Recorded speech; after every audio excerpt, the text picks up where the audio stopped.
Semakin menjamurnya olahraga futsal membuat olahraga ini banyak diminati oleh kalangan pelajar. Bukan hanya laki-laki, namun kaum hawa juga banyak yang tertarik untuk belajar bermain futsal ini. Salah satunya SMA di Kota Palembang yang menjadikan futsal wanita menjadi ekskul.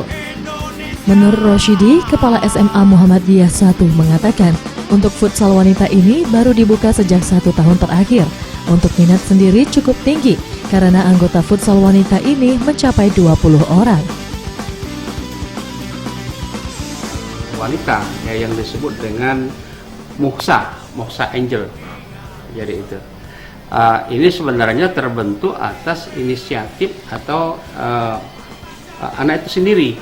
Jadi kita tidak memaksakan, tetapi anak itu sendiri yang timbul keinginannya untuk mencoba di futsal ini, bahwa bukan hanya putra saja tapi laki-laki bisa, bukan putra tapi perempuan juga bisa. Jadi bukan hanya laki-laki tapi perempuan juga bisa untuk melaksanakan ini. Fendi yang merupakan pelatih futsal wanita mengungkapkan kendala untuk melatih wanita bermain futsal ini adalah fisik setiap pemain yang tidak merata, serta pemahaman untuk strategi yang diinginkan. Untuk mengatasi hal tersebut, ia selalu melakukan latih tanding dengan tim futsal pria, agar kemampuan timnya dapat meningkat.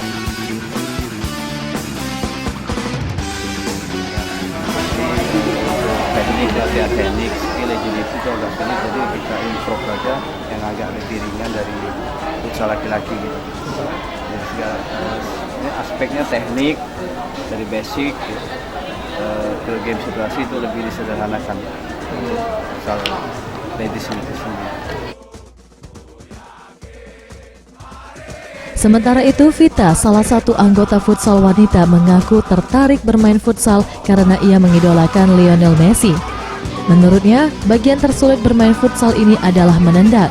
Namun berkat latihan secara rutin dan mendengarkan instruksi pelatih, hal tersebut dapat teratasi. Enggak sih ya, karena kalau misalnya belajar itu kan pasti bisa, insya Allah. Kalau untuk alasan ikut futsal sendiri tuh ada banyak. Nah, cuma tuh yang mendominasi itu paling kayak ingin membuktikan kalau olahraga futsal yang identik dengan laki-laki itu bukan berarti perempuan tuh nggak bisa mengikuti.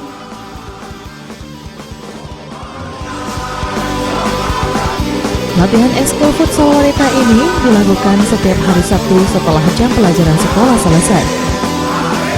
Farah Satria, Sriwijaya TV.